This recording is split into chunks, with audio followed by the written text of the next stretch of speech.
Hey folks, welcome to the Leeds View for the match reaction to Leeds United 1, Aston Villa 1. Not an instant match reaction, but a more of a match view type reaction from the game. Didn't get a chance to do it last night. I was in the hotel in Birmingham, and just the Wi-Fi and the internet in the hotel wasn't strong enough, so couldn't get an opportunity to get it done. Also was knackered, left my house at 4:30 yesterday morning to get to the match. Had a really good day at the game. My brother, who's a Villa fan, Keith, we had a cracking day. You could say going into the game, we both would have been happy coming away with a point. At least we wouldn't have fallen out with each other. Both of us left disappointed by the point, but we'll get into it. Ultimately, I think it's a good point on the road for Leeds United. I'm going to get into that in more detail. But just to let you know, we do daily Leeds United news from Monday to Friday in a short format. And we also do our podcast twice a week, Tuesday and a Thursday, as well as these match reactions and some tactical breakdowns and match reactions over on bigup.com. You can find all of our content across all of the audio platforms, Apple Music, podcast, and on Spotify. And we're available on YouTube for those listening on audio. And if you want to help support the channel, you can give us a subscribe, you can like, become a channel member, or just leave a comment on the video. We'd love to know your thoughts on it as well. Right, couple of bits just to box off before we get into this. The channel rating, sorry, the player ratings that you can see on the side there for those who are watching. Everyone asks every week who does these ratings. In general, normally they're pulled off of SofaScore straight after a game. SofaScore's ratings are done on an algorithm basis, so sometimes you see players who maybe didn't look like they had the greatest of the game getting a very high score, but it's based on an algorithm. It's just something to have on the screen as a guide. What's there today is what we would normally publish on our Instagram page, which are the ratings from Finalysis, which are rated by Leeds United fans only who are on Finalysis. So if you haven't got the Finalysis app, you can download it and you can add your match ratings for each player after every single game. That's where I do mine. And then it takes usually 24, 36 hours before they're finalized and everyone's votes are in, and then they produce it. So today we've got that one there, but in general, usually it will be straight after the game. We can't get that, so we do SofaScore. So don't read too much into those ones. They are just a guide more than anything else and just a visual to have on the screen. But we'll go through the players in a few minutes' time. We'll talk about the overview of the game as well. And I think coming into the game, we would all have agreed that a point away at Aston Villa would have been a good result. I mean, you look at the games that Leeds have come into in the last few weeks, and there was this block of 3 games against Chelsea, Aston Villa, Manchester City, where we did talk in the podcast honestly about it and said we might get nothing in those. This gap between the bottom 3 could accordion and get a bit smaller before it then opens up again and gets a bit bigger.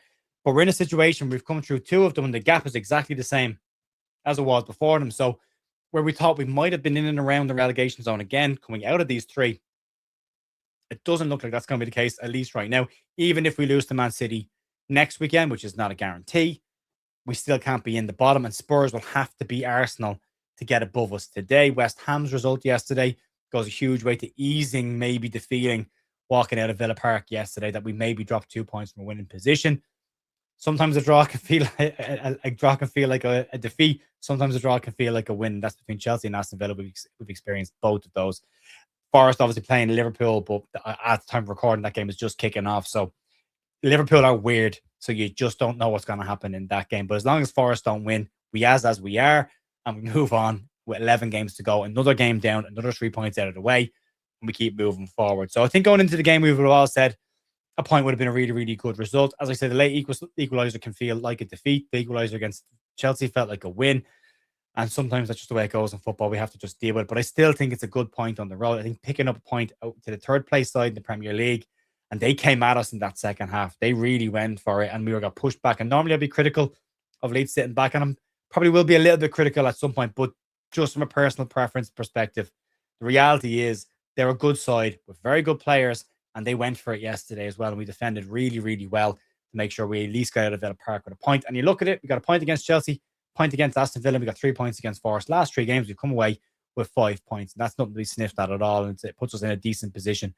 More important games coming out after the Manchester City game. If we can get out of that game, as we are, you're then going into looking at a few games coming up that Leeds can start to target and go, these are the games we need to go and try and get wins in. These are the most important ones that we need to get wins from. But yeah, overall performance, I thought we defended really, really well. I thought the first half we limited Villa to very little. I thought we were tight. I thought we were compact. Second half, they made changes, and I think those changes in their bench definitely influenced the game in a huge way. They really went at Leeds, and the Sancho one more so than anything else. And then Leeds changes as well. The fact that Gabby Goodmunson went off and James Justin goes to the left-hand side as a right footer. He just naturally kind of drifts slightly in field a little more. Not that it's his fault, it's just how it happens with right foot players on the left. And that just gave Jadon Sancho a little bit more space. But we'll get into that, but that gripe's the wrong word, but you know what I mean. We'll get into that detail in a bit more towards the back end of this and talk about that when we get to the chances. But first half for Leeds, I thought first half was decent. Toe-to-toe statistics back that up as well. Villa had slightly more possession. You'd expect that from the home side, but Leeds, again, as I say, limited them to very, very little and had a decent chance themselves. I mean, Dominic Calvert-Lewin has a really good chance. It's slightly heavy for his touch, and then he's trying to poke it over the goalkeeper, and he can't, unfortunately. But Martinez, and it was great to watch Martinez up close because he commits to everything and he never hesitates and he just gets the stuff. And there's a bit of boldness about how he plays, I suppose. He just goes for it, and there's bravery in that. And he's constantly on the move. You know, they were a little bit critical of him for their goal. I don't think we should be critical. I think it's an absolutely cracker of a strike from Anton Stach. But yeah, he made some really, really good saves and really important movement for them as well. But yeah, it was a good chance for Dominic Calvert-Lewin. We probably had better chances in the first half. They'd won towards the end of the half where Carl Darlow makes a really good double save. And then, of course, we have the goal as well. But I thought we handled their attacks quite well. I thought we were set up nice and compact.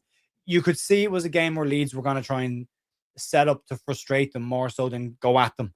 And I suppose Anton Stach coming in for Noah Okafor tells you that. And where we probably suffered from not having Noah Okafor or a winger type player in that role to be more attacking, we definitely benefited from having Anton Stach in the midfield area. I thought he had a very good game. I thought he grew into the game the more it went on as well. Started to get a bit tired towards the second half, but that would be expected being out for a while. So, but yeah, that's the only gripe would be maybe we missed Okafor just a little bit or a winger, attack-minded player there. But again, swings and roundabouts, so you get the benefit in midfield. And yeah, Carl Darlow makes two brilliant saves. I mean, the first save was excellent from Onana, and then when it bounces to Ollie Watkins' feet, Ollie Watkins is a striker who doesn't look like he's in form at all. He looks like the pressure from Villa Park is weighing very much on his shoulders. He got a lot of stick from the fans. I was surrounded by it, and he was getting stick on a constant basis throughout that first half. From Leeds' defensive perspective, thought Joe Rodon and Pascal Struijk made some really, really good tackles at really important moments. Watkins gets in at one point, and he just tries to maybe take an extra touch, and there's an attempted tackle. I think it's from Joe Rodon. It was hard to see. Just nicks it off his toe, and it runs through to Carl Darlow. But that double save from Darlow was absolutely massive and does really well to spoon the ball away from Ollie Watkins. Second half, then, similar story that we've seen with Leeds at times this season. We came out and we definitely set up to sit and hold. Daniel Farke takes off Gabby Goodmunson. You could see there was something wrong with Gabby. We found out after the game that Gabby had an illness. So he's taking it. And there is an illness running through the Leeds camp right now. So you add that to this as well. And it's, you know, a team with a lot of illness running around the place. It's a good result for Leeds to come away and a good performance with that as well. BL comes in and maybe we're expecting a little bit more pressure from them, a little bit more directness. I thought Tammy Abrahams would come on for the second half at half time. He doesn't. I think maybe Farke might have thought that as well and bringing BL in there. We're trying to deal with that. And he was fine when he came in. And that's my preferred back three. BL on the right, Struijk on the left, and Rodon in the centre. But James Justin had a very good game. Again, as I say, the only criticism that I would really have is that maybe we conceded too many crosses in that second half. We do a really good job of getting narrow and blocking them coming through the middle of the park, and that will naturally leave space out wide. They use that very well, and especially when Sancho came in, and it can be hard sometimes to get out quick enough to try and block those crosses, and we didn't really.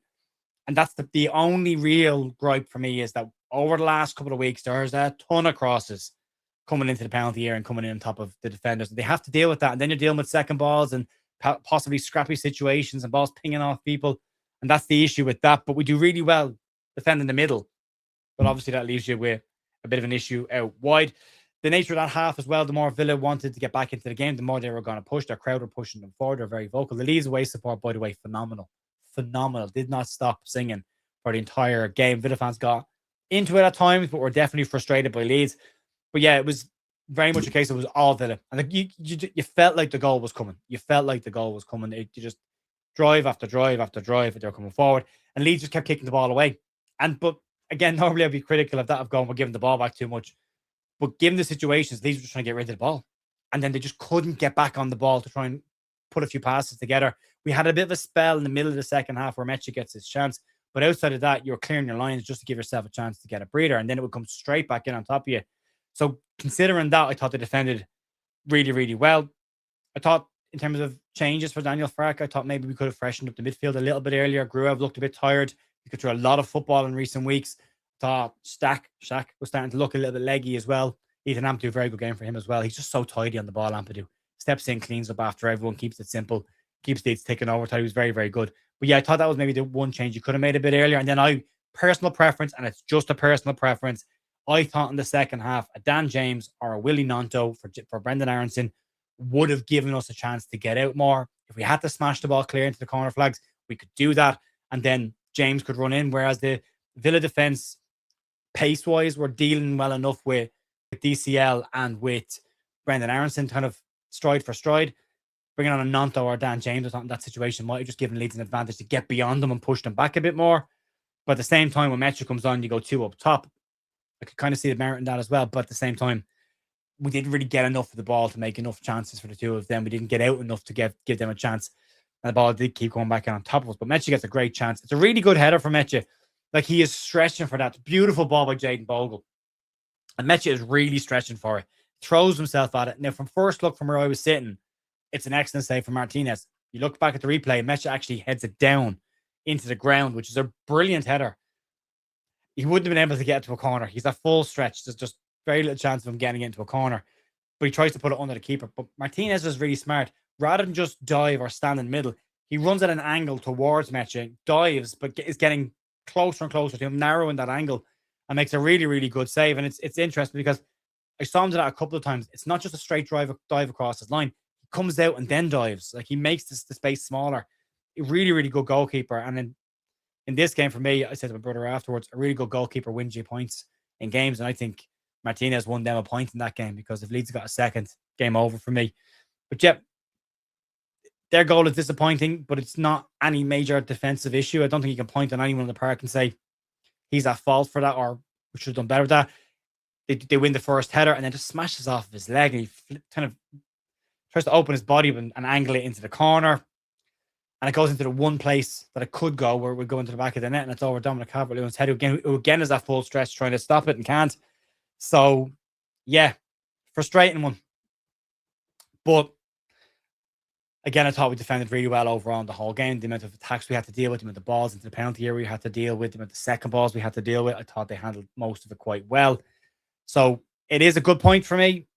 If we can get past City, look at the games that come up after that, we can start targeting a few games to try and get some wins, and then try and get over that points total we need to stay in the league. Paul Brooker sent me a message earlier on as well, saying that we're only 4 points behind the season in the Premier League, where we finished 9th, 4 points behind where we finished 9th. So there's still a chance that Leeds could put a run together between now and the end of the season and try and push up away from that. There's better, more winnable games coming up for Leeds. They'll have to focus on being more attacking in to get points from them ones. And right now, these points could be really, really important come the end of the season. In terms of chances, Dominic Calvert-Lewin has his first chance. We talked about that one in the first half.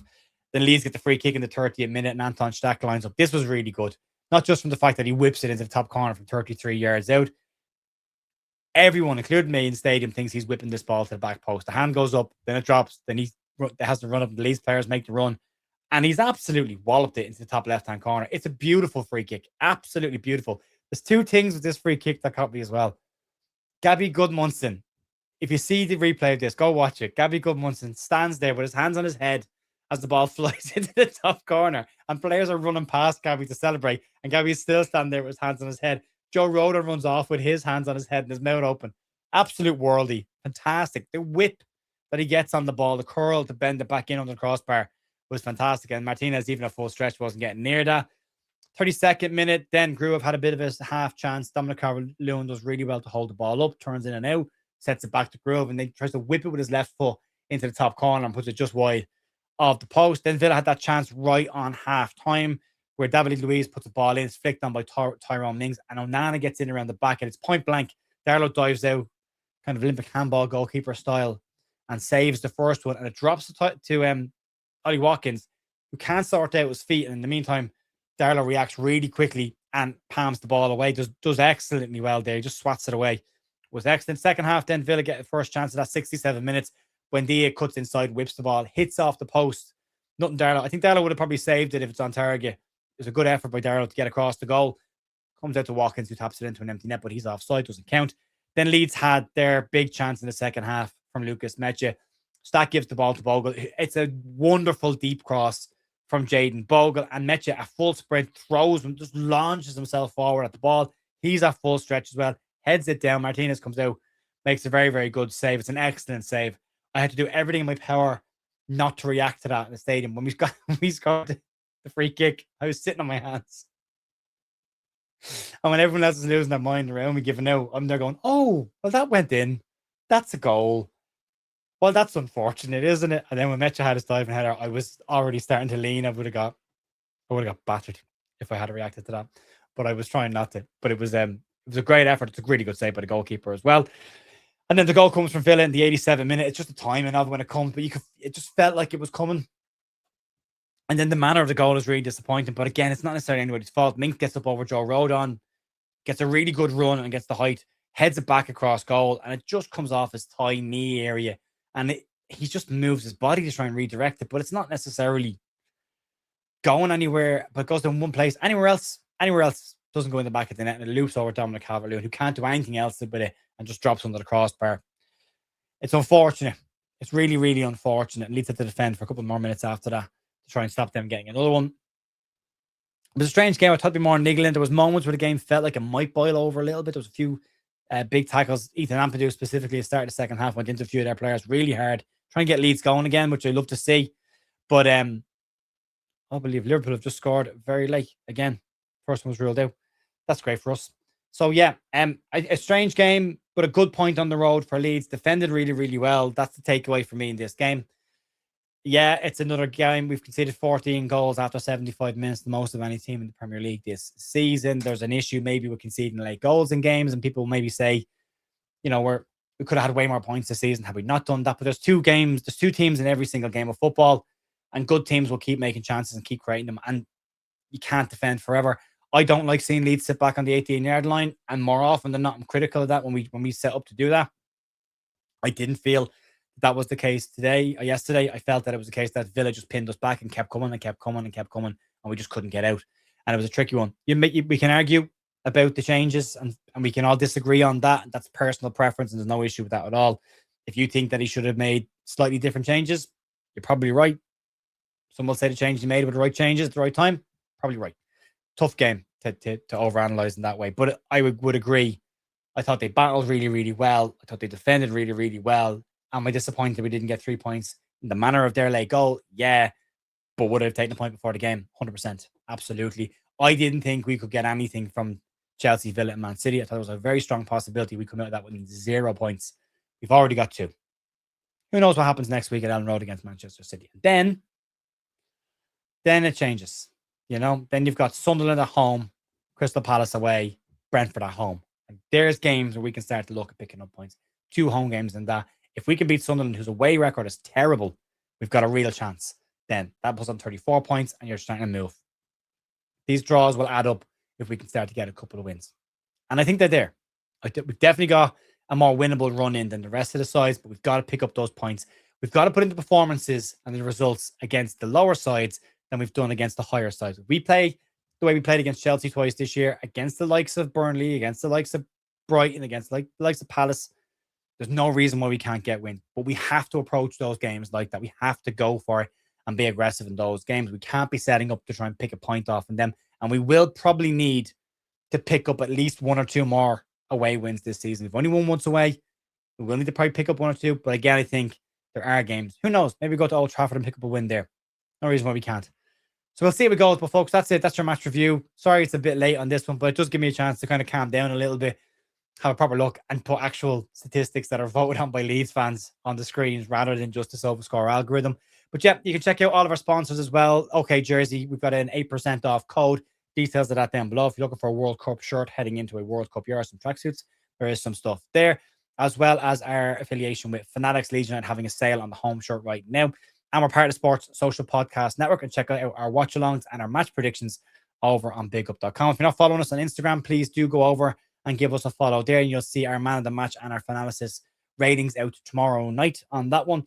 And then we have got questions of the week from Stats Dalton, as well as individual statistics that are in Leeds history that Stats will put out. So you can check all that out if you want to. Outside that, have a great rest of your weekend.